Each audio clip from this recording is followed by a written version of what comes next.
para entender melhor os desdobramentos desta guerra, a gente fala agora com o comandante da reserva e professor de geopolítica na Escola de Guerra Naval, Leonardo Matos.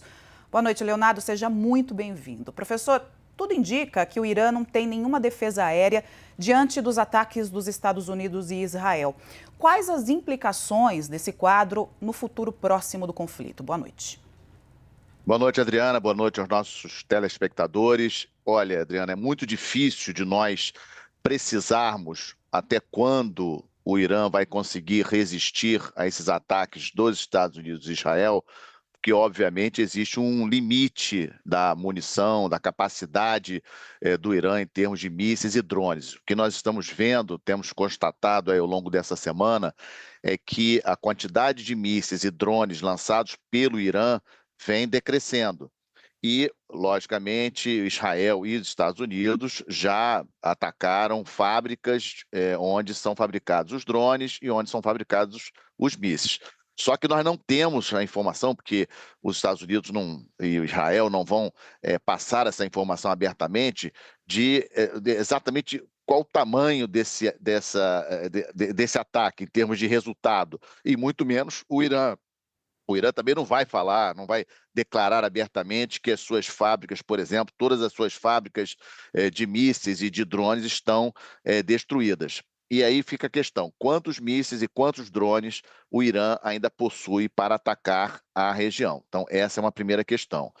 A outra questão muito relevante é o Estreito de Hormuz. O Estreito de Hormuz é um ponto focal da navegação global, importantíssimo para o comércio, especialmente de petróleo e de derivados. Cerca de 20% de todo o petróleo que transita pelo mundo passa diariamente pelo Estreito de Hormuz. Adriana, só para você ter uma ideia, nossos telespectadores, os sites especializados em acompanhamento de trânsito, de tráfego marítimo, estimam em cerca de 90% de queda no trânsito de navios ali pela região ali do Golfo Pérsico, né, saindo ou entrando no Golfo Pérsico, passando pelo Estreito de Hormuz. A quantidade de navios que estão ali fundeados, né, ancorados, como falamos, meio civil, dentro do Golfo Pérsico ou fora, né, para entrar depois, é muito grande. São centenas de navios que estão aí aguardando a situação ficar mais tranquila. E por que eles estão aguardando? Porque as empresas de seguro marítimo, elas não estão mais segurando esses navios. Se elas não cobrem, ou seja, o risco fica pelo dono do navio, pelo dono da companhia.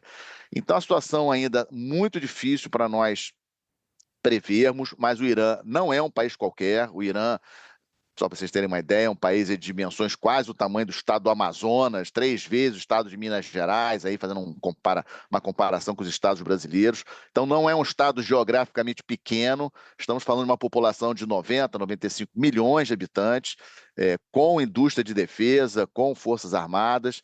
Então, muito complicado. O Irã adotou uma estratégia de atacar os países, as bases dos Estados Unidos naquela região, mas também alguns alvos importantes, por exemplo, refinaria de petróleo na Arábia Saudita, porto nos Emirados Árabes Unidos, porto no Kuwait, ou seja, desestabilizando as economias desses países. Ou seja, uma estratégia diferente daquela no confronto entre Israel e Irã em junho do ano passado.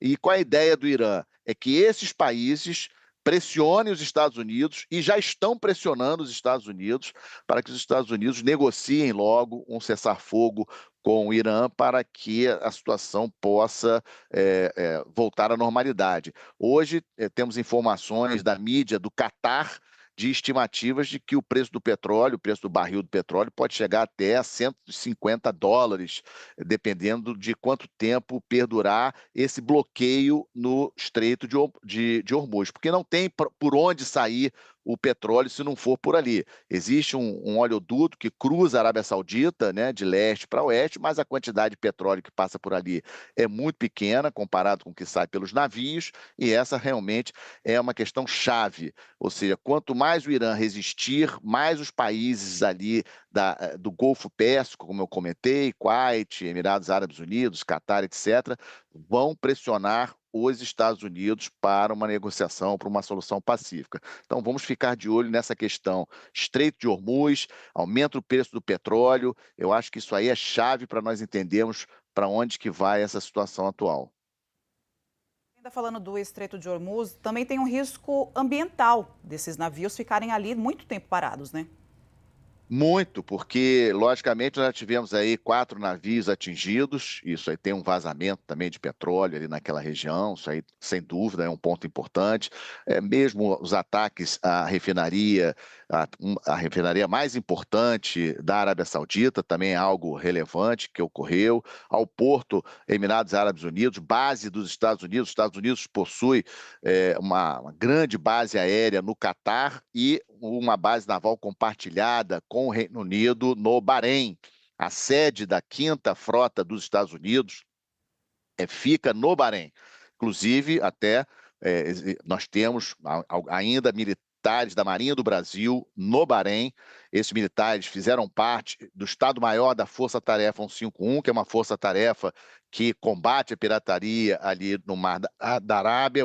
A Marinha do Brasil, o Brasil, comandou pela 4ª vez essa força-tarefa, passou o comando no dia 23 de fevereiro para o Reino Unido. Alguns militares nossos ainda se encontram no Bahrein, estão bem, eles não estavam na base americana quando os ataques ocorreram, os ataques do Irã, mas ali, Adriana, é muito próximo geograficamente do Irã. Não precisa nem ser um míssil, pode ser alguns drones voando baixo, né, e atingir ali algumas posições no Bahrein que já causam um grande problema. E só um detalhe também para os nossos telespectadores: daqueles países ali que eu citei, Kuwait, Bahrein, Catar, Emirados Árabes Unidos, o Bahrein é o único que tem maioria xiita ali naquela região. E nós sabemos que o Irã é xiita. Então, um outro detalhe para nós estarmos atentos ali nessa complexa teia aí de aranha desse conflito.